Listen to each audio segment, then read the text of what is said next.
Cricket से जुड़ी हर update के लिए हमारे all in one YouTube channel को सब्सक्राइब कीजिए और बगल के नोटिफिकेशन बेल को जरूर दबाएं। दोस्तों, अगर आप भी रोहित शर्मा को एक अच्छा खिलाड़ी मानते हैं तो इस वीडियो को दिल से लाइक एक बार जरूर करते हुए जाएं। दोस्तों, आईपीएल 2022 का सबसे रोमांचक मुकाबला रॉयल चैलेंजर्स बैंगलोर बनाम मुंबई इंडियंस के बीच में शुरू हो चुका है। दोस्तों, टॉस की बात करें तो इस मुकाबले में फैफ डुप्लेसी आरसीबी के कप्तान टॉस जीता और गेंदबाजी का किया फैसला। ऐसे में पहले बल्लेबाजी करने उतरी मुंबई इंडियंस की टीम। शुरुआत मुंबई की खराब रही। दोस्तों, इस तरीके से रोहित शर्मा हर्षल पटेल की घूमती हुई गेंद पर टच कर बैठे और सामने वही खड़े थे और उन्होंने ही कैच पकड़ी और हर्षल पटेल के हाथों कैच एंड बोल्ड हो गया। रोहित शर्मा 26 रन बनाकर 15 गेंदों का सामना करते अपनी पहली विकेट गवा बैठे। दोस्तों, उनके बाद एबी डिविलियर्स इस तरह से एलबीडब्ल्यू आउट हो गए। दोस्तों, बेवर्ड ब्रेविस पूरी तरह से विकेटों के सामने आ चुके थे हसरंगा की घूमती हुई गेंद पर, जिसके चलते 8 रन बनाकर 11 गेंदों का सामना करते बेवर्ड ब्रेविस आउट होकर रह गए। उनके बाद ईशान किशन मैदान पर 26 रन पर बल्लेबाजी कर रहे थे। तभी आकाशदीप की शॉर्ट गेंद पर खेलने की चक्कर में सामने खड़े बाउंड्री पर सिराज को अपनी कैच दे बैठे ईशान किशन और अपनी बड़ी विकेट गवा बैठे। दोस्तों, ईशान किशन 26 रन बनाकर 28 गेंदों का सामना करते हुए अपनी बड़ी विकेट गवा बैठे। दोस्तों, उनके बाद बल्लेबाजी करने आए थे तिलक वर्मा। दोस्तों, इन्होंने गेंद को टच किया। टच करके रन लेने के लिए दौड़ ही रहे थे कि मैक्सवेल ने दूसरे एंड से रन आउट कर दिया। इस तरीके से क्रीज के अंदर वो नहीं आ पाए, जिसके चलते तिलक वर्मा मात्र 0 रन बनाकर 3 गेंदों का सामना करते अपनी बड़ी विकेट गवा बैठे। उनके बाद सबसे बड़ा झटका लगा मुंबई को पोलार्ड के रूप में, जो इस तरीके से एलबीडब्ल्यू आउट हो गए हसरंगा की घूमती हुई गेंद पर। दोस्तों, मात्र 0 रन बनाकर पोलार्ड आउट हुए, जो सबसे बड़ी विकेट थी। दोस्तों, उनके बाद रमनदीप सिंह आए थे, लेकिन ये भी 6 रन बनाकर 12 गेंदों का सामना करते अपनी बड़ी विकेट गवा बैठे। लेकिन मैदान पर तीसरे नंबर पर बल्लेबाजी करने आए थे मुंबई की तरफ से सूर्य कुमार यादव और इन्होंने मुंबई की किस्मत के सिक्के पलट दिए इस मुकाबले में तूफानी बल्लेबाजी करते हुए। दोस्तों, इस मुकाबले में अंत तक नाबाग और तूफानी बल्लेबाजी की सूर्य कुमार यादव ने और मुंबई को एक सम्मानितजनक टोटल तक भी पहुंचाया। दोस्तों, इस मुकाबले में सूर्य कुमार यादव ने अपना तूफानी अर्धशतक लगाया और अंत में आकर 68 रनों की धाकड़ पारी खेली सिर्फ 37 गेंदों में, जिसमें से इन्होंने 6 तूफानी छक्के व 5 तूफानी चौके जड़े। उनके साथ जयदेव उनडकट ने 13 रनों की पारी खेली। दोस्तों, आप सभी को बता दें 151 रन लगा चुकी है मुंबई इंडियंस की टीम 6 विकेट के नुकसान पर सूर्य कुमार यादव की पारी की बदौलत। आरसीबी की गेंदबाजी भी तगड़ी थी, लेकिन अंत में बल्लेबाजी भी सूर्य कुमार यादव ने शानदार की। दोस्तों, आप मुंबई की इस बल्लेबाजी को 10 में से कितने नंबर देंगे, इसका जवाब हमें कमेंट में एक बार जरूर बताते हुए। दोस्तों, समाप्त हो चुका है चेन्नई सुपर किंग्स बनाम हैदराबाद का तूफानी मुकाबला।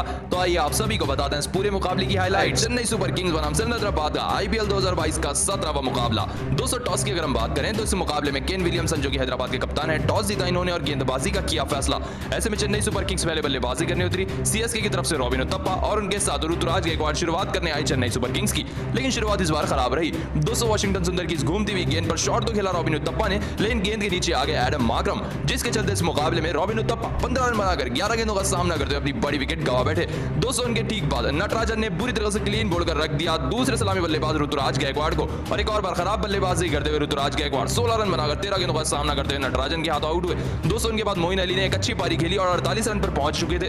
तभी छक्का लगाने की चाह में, अर्धशतक पूरा करने की चाह में शॉट खेल बैठे और गेंद के नीचे आ गए राहुल त्रिपाठी, जिसके चलते 48 रन बनाकर 35 गेंदों का सामना करते हुए मोइन अली एक अच्छी पारी खेलकर आउट हुए। उनके बाद आते ही शिवम दुबे भी नटराजन की इस शॉर्ट गेंद को खेल बैठे, लेकिन बाउंड्री के पास खड़े थे उमरान मलिक, जिसके चलते शिवम दुबे इस मुकाबले में सिर्फ 3 रन बनाकर 5 गेंदों का सामना करते हुए अपनी बड़ी विकेट गवा बैठे। दोस्तों, उनके बाद बल्लेबाजी करने आए थे तूफानी मुकाबले में अंबती रायडू, लेकिन अंबती रायडू भी 27 रन बनाकर वॉशिंगटन सुंदर की गेंद पर एडन मार्करम को अपनी कैच देकर आउट होकर रह गए। उनके बाद महेंद्र सिंह धोनी की वापसी हुई मैदान पर। महेंद्र सिंह धोनी से बड़ी उम्मीद थी, लेकिन जैसे ही महेंद्र सिंह धोनी के सामने मार्को जेंसन ने शॉर्ट गेंद रखी तो उमरान मलिक गेंद के नीचे आगे बाउंड्री के पास, जिसके चलते 3 रन बनाकर 6 गेंदों का सामना करते हुए धोनी की बड़ी विकेट मिली हैदराबाद को। उनके बाद मैच को फिनिश करने का जिम्मा था सर जाडेजा के ऊपर, लेकिन जाडेजा भी ये काम नहीं कर पाए। दोस्तों, भुवनेश्वर कुमार की बाहर जाती हुई गेंद को खेल तो बैठे सर जाडेजा, लेकिन गेंद बाउंड्री के पार नहीं जा पाई क्योंकि गेंद के नीचे कप्तान विलियमसन ठहर चुके थे, जिसके चलते इस मुकाबले में आखिरी विकेट गिरी जाडेजा के रूप में, जो इस मुकाबले में 23 रन बनाकर 15 गेंदों का सामना करते हुए जाडेजा भी आउट हुए। दोस्तों, अंत में आकर क्रिस जॉर्डन ने 3 गेंदों पर 6 रन लगाए और उनके साथ डीजे ब्रावो ने 5 गेंदों पर 8 रन लगाए, जिसके चलते 154 रन लगा पाई 7 विकेट के नुकसान पर चेन्नई सुपर किंग्स की टीम। इतने टारगेट का पीछा करने उतरी हैदराबाद की टीम। हैदराबाद की शुरुआत हद से ज्यादा तगड़ी रही, जहां केन विलियमसन और अभिषेक शर्मा ने काफी बेहतरीन 82 से ज्यादा रनों की साझेदारी निभाई। दोस्तों, आप सभी को बता दें इस मुकाबले में पहली विकेट गिरी विलियमसन के रूप में, जो 32 रन लगाकर मुकेश चौधरी की बाहर जाती हुई इस गेंद पर मोइन अली को कैच दे बैठे। 40 गेंदों का सामना करते 32 रन बनाकर 90 रन पर पहली विकेट गिरी हैदराबाद की। लेकिन दूसरे एंड से अभिषेक शर्मा, जो कि पहले सलामी बल्लेबाज थे, इनका इनका आज अलग ही रूप मैदान पर नजर आया। दोस्तों इस बार उन्होंने कारनामा कर दिया और बेहतरीन बल्लेबाजी की। दोस्तों इस युवा बल्लेबाज ने सीएसके के खिलाफ आईपीएल इतिहास में अपना पहला अर्धशतक दर्ज कर दिया। दोस्तों जब 75 रन पर आ चुके थे अभिषेक शर्मा, जब डीजे ब्रावो की इस घूमती गेंद पर छक्का लगाने की चाह में शॉट तो खेल बैठे अभिषेक शर्मा, लेकिन क्रिस जॉर्डन आ गए गेंद के नीचे। लेकिन तब तक मुकाबला पूरी तरह से खत्म हो चुका था। अभिषेक शर्मा इस मुकाबले में 75 रनों की धाकड़ पारी खेल 50 गेंदों का सामना करते हुए आउट हुए। अंत में मैच को फिनिश किया राहुल त्रिपाठी ने 39 रन लगाकर सिर्फ 15 गेंदों का सामना करते हुए, और उनका साथ दिया निकोलस पूरन ने, जिन्होंने 5 रन लगाए सिर्फ 2 गेंदों का सामना करते हुए, जिसके चलते 17वें ओवर की 34 गेंद पर सनराइजर्स ने 8 विकेटों से तूफानी मुकाबला जीत लिया। जी हां दोस्तों, 8 विकेटों से करारी जीत मिली सनराइजर्स को चेन्नई सुपर किंग्स जैसी बड़ी टीम के सामने। तो दोस्तों आप सनराइजर्स के इस तूफानी प्रदर्शन को 10 में से कितने नंबर देंगे, इसका जवाब हमें कमेंट में एक बार जरूर बताते हुए जाएं। दोस्तों शुरू हो चुका है चेन्नई सुपर किंग्स बनाम सनराइजर्स का आईपीएल 2022 का 17वां मुकाबला। दोस्तों टॉस की अगर हम बात करें तो इस मुकाबले में केन विलियमसन जो कि हैदराबाद के कप्तान है, टॉस जीता इन्होंने और गेंदबाजी का किया फैसला। ऐसे में चेन्नई सुपर किंग्स पहले बल्लेबाजी करने उतरी। सीएसके की तरफ से रॉबिन उथप्पा और उनके साथ ऋतुराज गायकवाड़ शुरुआत करने आई चेन्नई सुपर किंग्स की, लेकिन शुरुआत इस बार खराब रही। दोस्तों वॉशिंगटन सुंदर की इस घूमती हुई गेंद पर शॉट तो खेला रॉबिन उथप्पा ने, लेकिन गेंद के नीचे आ गया एडम मार्करम, जिसके चलते इस मुकाबले में रॉबिन उथप्पा 15 रन बनाकर 11 गेंदों का सामना करते हुए अपनी बड़ी विकेट गंवा बैठे। दोस्तों उनके ठीक बाद नटराजन ने बुरी तरह से क्लीन बोल्ड कर रख दिया दूसरे सलामी बल्लेबाज ऋतुराज गायकवाड़ को, और एक और बार खराब बल्लेबाजी करते हुए ऋतुराज गायकवाड़ 16 रन बनाकर 13 गेंदों का सामना करते हुए नटराजन के हाथों आउट हुए। दोस्तों उनके बाद मोइन अली ने एक अच्छी पारी खेली और 48 रन पर पहुंच चुके थे। तभी छक्का लगाने की चाह में, अर्धशतक पूरा करने की चाह में शॉट खेल बैठे और गेंद के नीचे आ गए राहुल त्रिपाठी, जिसके चलते 48 रन बनाकर 35 गेंदों का सामना करते मोइन अली एक अच्छी पारी खेलकर आउट हुए।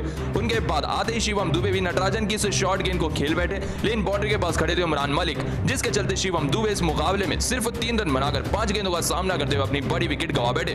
दोस्तों उनके बाद बल्लेबाजी करने आए थे तूफानी मुकाबले में अंबती रायडू, लेकिन अंबती रायडू भी 27 रन बनाकर वॉशिंगटन सुंदर की गेंद पर एडन मार्करम को अपनी कैच देकर आउट होकर रह गए। उनके बाद महेंद्र सिंह धोनी की वापसी हुई मैदान पर। महेंद्र सिंह धोनी से बड़ी उम्मीद थी, लेकिन जैसे ही महेंद्र सिंह धोनी के सामने मार्को जेनसन ने शॉर्ट गेंद रखी तो उमरान मलिक गेंद के नीचे आगे बाउंड्री के पास, जिसके चलते 3 रन बनाकर 6 गेंदों का सामना करते हुए धोनी की बड़ी विकेट मिली हैदराबाद को। उनके बाद मैच को फिनिश करने का जिम्मा था सर जाडेजा के ऊपर, लेकिन जाडेजा भी ये काम नहीं कर पाए। दोस्तों भुवनेश्वर कुमार की बाहर जाती हुई गेंद को खेल तो बैठे सर जाडेजा, लेकिन गेंद बाउंड्री के पार नहीं जा पाई क्योंकि गेंद के नीचे कप्तान विलियमसन ठहर चुके थे, जिसके चलते इस मुकाबले में आखिरी विकेट गिरी जाडेजा के रूप में, जो इस मुकाबले में 23 रन बनाकर 15 गेंदों का सामना करते हुए जाडेजा भी आउट हुए।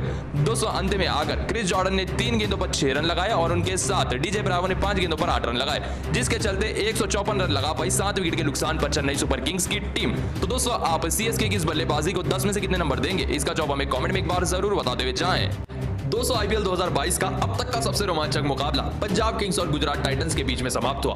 दोस्तों ये मुकाबला काफी ज्यादा रोमांचक रहा आखिरी ओवर में, जहां राहुल तिवेदिया के सामने ओडियन स्मिथ थे। 2 गेंदों पर 12 रनों की दरकार थी और राहुल तिवेदिया ने 2 छक्के लगाकर ये मुकाबला जीता।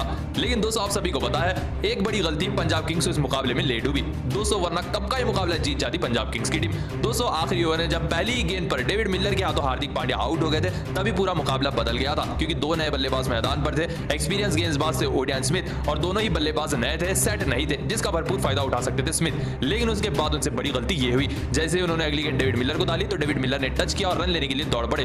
दूसरे एंड से क्रीज से काफी ज्यादा आगे आ चुके थे राहुल तिवेदिया, उनको रन आउट करने के चक्कर में हड़बड़ी में आकर डायरेक्ट हिट मिस कर बैठे, जो कि आप देख सकते हैं कितनी बड़ी दूरी है।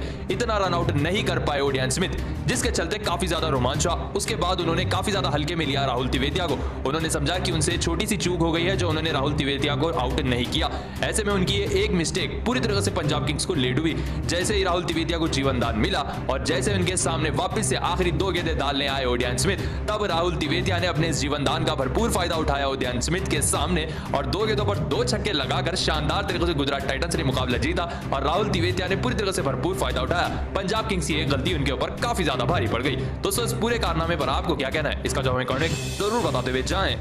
दोस्तों समाप्त हो चुका है पंजाब किंग्स बनाम गुजरात टाइटंस का तूफानी मुकाबला और गुजरात टाइटंस की टीम ने शानदार तरीके से मुकाबला जीत लिया है 6 विकेटों से। इस मुकाबले में 56 रनों की शानदार पारी खेली थी शुभमन गिल ने मैच को जिताने के लिए। तो वहीं आखिरी मोड़ तक मयंक अग्रवाल इस मुकाबले को लेकर आ गए थे अपनी तूफानी कप्तानी से और अंतिम ओवर में सबकी सांसें रुक गई थी। तो आइए आप सभी को बताते हैं आखिरी ओवर का पूरा रोमांच। 200 आखिरी 6 गेंदों पर जीत के लिए 19 रनों की दरकार थी। 200 पहले ही ओवर की पहली गेंद पर ओडियन स्मिथ ने वाइड डाल दी और अब 6 गेंदों पर 18 रनों की दरकार थी। स्ट्राइक पर थे डेविड मिलर और नॉन स्ट्राइकर पर थे हार्दिक पांड्या। 200 वाइड डालने के बाद जैसे ही पहली गेंद डाली ओडियन स्मिथ ने तो डेविड मिलर ने इसे शॉट खेलने के चक्कर में मिस कर दिया। हार्दिक पांड्या को स्ट्राइक देने के चक्कर में दौड़ पड़े, लेकिन जॉनी बेस्टो ने इसका भरपूर फायदा उठाया और दूसरे एंड से रन आउट कर दिया हार्दिक पांड्या को इस तरीके से, जिसके चलते हार्दिक पांड्या 27 रन बनाकर 18 गेंदों का सामना करते अपनी बड़ी विकेट गवा बैठे। उनके बाद राहुल त्रिवेदी आए बल्लेबाजी करने के लिए और आते ही एक शानदार सिंगल लेकर स्ट्राइक वापस से डेविड मिलर को दे दी। अब डेविड मिलर ने 4 गेंदों पर 17 रनों को देखकर फ्लिक किया और एक गेंद रेंगते रेंगते गई सीधा बाउंड्री की ओर, जिसके चलते काफी भरपूर फायदा हुआ और रनों की गति आगे बढ़ी। दोस्तों आप सभी को बता 3 गेंदों पर 13 रन चाहिए थे। उसकी अगली गेंद पर सिंगल लेकर डेविड मिलर ने